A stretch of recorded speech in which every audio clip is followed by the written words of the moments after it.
तर आपल्याला फक्त इतकंच लक्षात ठेवायचं आहे की घाऊक व्यापारी जो असतो किंवा किरकोळ व्यापारी असतो किंवा उत्पादक असतो, हे त्याने पे केलेला जो जीएसटी असतो, त्याने भरलेला जीएसटी असतो, तो आलेल्या जीएसटी मधून वजा करतात आणि उरलेला जीएसटी फक्त जमा करतात.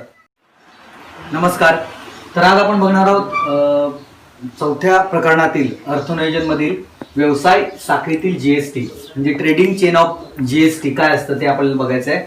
आता ह्याच्यासाठी आपण एक छोटंसं उदाहरण घेतलंय की एक उत्पादक आहे, त्याच्या घड्याळाची किंमत आहे 200 रुपये आणि ती ग्राहकापर्यंत पोहोचताना 400 रुपयात जातं.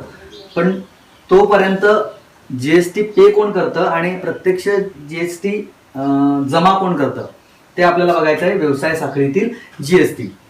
आता एक घड्याळ आहे, त्याची किंमत आहे 200 रुपये, उत्पादकाची किंमत आहे 200 रुपये, म्हणजे उत्पादक 200 रुपयाला ते विकतोय घाऊक व्यापाऱ्याला. आता घाऊक व्यापारी जे आहे ते 200 रुपयाला ते खरेदी करतोय.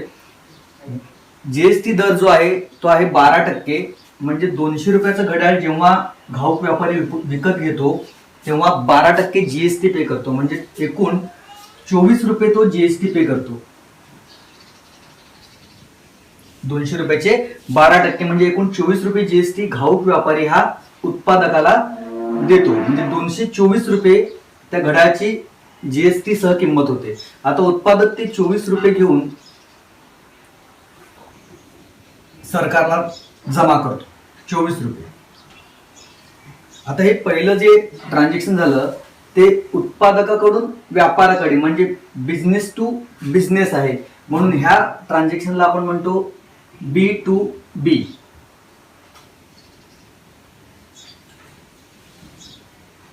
Business to business.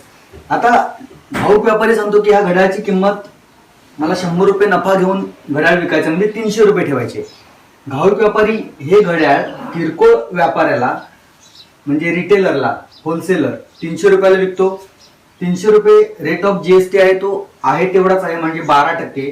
आता किरकोळ व्यापारी घाऊक व्यापाऱ्याला 300 रुपये देतो, पण रेट ऑफ जीएसटी जो आहे तो आहे 12%, म्हणजे याची जीएसटी सह किंमत होते 336 रुपये, म्हणजे 36 रुपये जीएसटी हा किरकोळ व्यापारी घाऊक व्यापाऱ्याला देतो. आता जो घाऊक व्यापारी त्याच्याकडून घेतो, तर जो जीएसटी घेतो म्हणजे जमा करतो त्याला घाऊक व्यापारी म्हणतो आउटपुट जीएसटी, म्हणजे जो बाहेरून आलेला जीएसटी त्याला म्हणतो आउटपुट जीएसटी.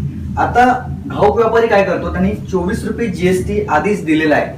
24 रुपये जीएसटी त्यांनी दिलेला आहे, म्हणजे इनपुट टॅक्स ज्याला म्हणतो, जो दिलेला आहे त्याला आपण म्हणतो इनपुट टॅक्स, जो घेतला त्याला म्हणतो आउटपुट टॅक्स.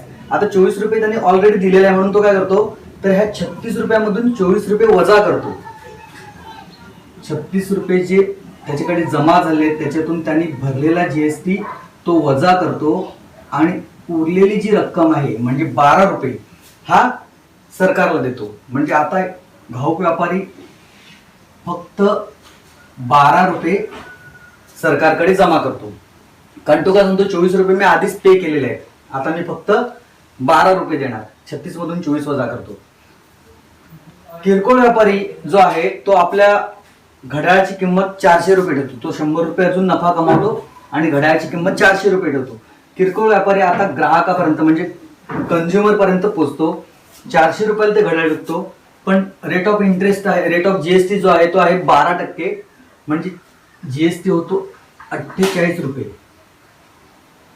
एकूण या घड्याळाची किंमत होते 448 रुपये. किरकोळ व्यापारी ग्राहकाकडून 448 रुपये घेतो, त्याच्यातला 48 रुपये जो असतो तो असतो जीएसटी. आता हा काय करतो, याने 36 रुपये आधीच पे केलेले आहेत, म्हणून तो 48 मधून 36 रुपये वजा करतो आणि फक्त 12 रुपये ज्याला आपण देय जीएसटी म्हणतो, जे त्याला द्यायचे आहे ते 12 रुपये इकडे जमा करतो. आता ग्राहकाने जो जीएसटी पे केलेला आहे, जो दिलेला आहे तो आहे 48 रुपये, पण प्रत्यक्ष उत्पादकाने दिलाय 24 रुपये, घाऊक व्यापाऱ्याने दिलाय 12 रुपये, किरकोळ व्यापाऱ्याने दिलाय 12 रुपये, म्हणजे एकाने 24, एकाने 12, एकाने 12 असं आपल्याला दिसतोय प्रत्यक्ष. पण आपण जर व्यवस्थित बघितलं तर कोणत्याही B2 बिझनेस पर्सन जो आहे, जो व्यवसाय करणारा आहे, त्यांनी 1 रुपया सुद्धा जीएसटी पे केलेला नाही. फक्त ग्राहकाने जे 48 रुपये पे केले ते फक्त इकडे ऍडजस्ट होत आहेत. म्हणजे प्रत्यक्ष जीएसटी आपल्याला जर दिसत असला की ह्या तिघांनी भरलेला आहे, परंतु 48 रुपये ग्राहकाने भरलेला जीएसटी हे फक्त जमा करतात. 24 अधिक 12 अधिक 12 असा एकूण 48 रुपये जीएसटी हा जो जमा होतो तो ग्राहकाने दिलेला जीएसटी असतो. प्रत्यक्ष उत्पादक, घाऊक व्यापारी किंवा किरकोळ व्यापारी स्वतः जीएसटी भरत नाही. तर जे पहिलं ट्रान्झॅक्शन असतं ते असतं उत्पादक आणि घाऊक व्यापारी यांच्यामधलं, म्हणजे बिझनेस टू बिझनेस. दुसरं जे ट्रान्झॅक्शन असतं घाऊक व्यापारी टू किरकोळ व्यापारी म्हणजेच बिझनेस टू बिझनेस. आणि तिसरं जे असतं किरकोळ व्यापारी आणि ग्राहक म्हणजे बिझनेस टू कन्झ्युमर, म्हणून त्याला आपण म्हणतो B2C म्हणजे बिझनेस टू कन्झ्युमर. तर अशा प्रकारचे एकूण 3 ट्रान्झॅक्शन इकडे होतात. आता ह्याच्यामधला जो जीएसटी आहे तो कसा कॅल्क्युलेट होतो ते आपण बघूया.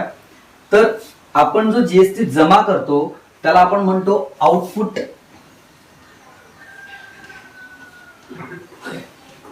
टॅक्स. जो आपण घेतो त्याला आपण म्हणतो आउटपुट टॅक्स. आणि जो आपण आधीच भरलेला असतो, जो आधीच पे केलेला असतो त्याला म्हणतो आपण ITC म्हणजे इनपुट टॅक्स क्रेडिट, जो आधीच भरलेला असतो. आता आउटपुट टॅक्स मधून आपण काय करतो तर ITC हा सबट्रॅक्ट करतो, वजा करतो, आणि त्याच्यानंतर जे उत्तर मिळतं ते असतं आपलं देय जीएसटी म्हणजे पेएबल जीएसटी. तर आपल्याला फक्त इतकंच लक्षात ठेवायचं आहे की आपण घाऊक व्यापारी जो असतो किंवा किरकोळ व्यापारी असतो किंवा उत्पादक असतो हे त्याने पे केलेला जो जीएसटी असतो, त्याने भरलेला जीएसटी असतो तो आलेल्या जीएसटी मधून वजा करतात आणि उरलेला जीएसटी फक्त जमा करतात.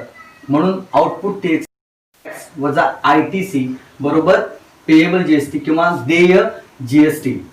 आता हे सगळे व्यवहार एकाच राज्यामध्ये होतात, म्हणून जीएसटीचा जो दर आहे तो स्थिर असतो, कॉन्स्टंट असतो. इकडे प्रत्येक ठिकाणी 12% आहे. हाच जर व्यवहार एखाद्या वेगळ्या राज्यासोबत झाला असता तर जीएसटीचा दर कदाचित बदलला असता, पण आपला हा पूर्ण व्यवहार एकाच राज्यामध्ये झालेला आहे म्हणून जीएसटीचा दर हा स्थिर आहे. तर आपल्याला फक्त ह्याच्यावरून हे शिकायचं आहे की पेएबल जीएसटी बरोबर आउटपुट टॅक्स वजा ITC म्हणजे इनपुट टॅक्स क्रेडिट. त्याला आपण इनपुट टॅक्स जो आपण वजा करतो त्याला आपण इनपुट टॅक्स क्रेडिट असं म्हणतो. तर इतकीशी छोटीशी कन्सेप्ट आहे, इतकी आपल्याला समजली तर 4.2 मधली सगळी सम फक्त इतक्या संकल्पनेवर आधारित आहेत. हे नीट समजून घ्यायचं आहे, व्हिडिओ पुन्हा पुन्हा बघायचा आहे आणि 4.2 मधली सगळी सम सॉल्व्ह करायचा प्रयत्न करायचा आहे. सोल्युशन मी पुढच्या व्हिडिओमध्ये टाकणार आहे. भेटूया पुढच्या व्हिडिओमध्ये. जय हिंद.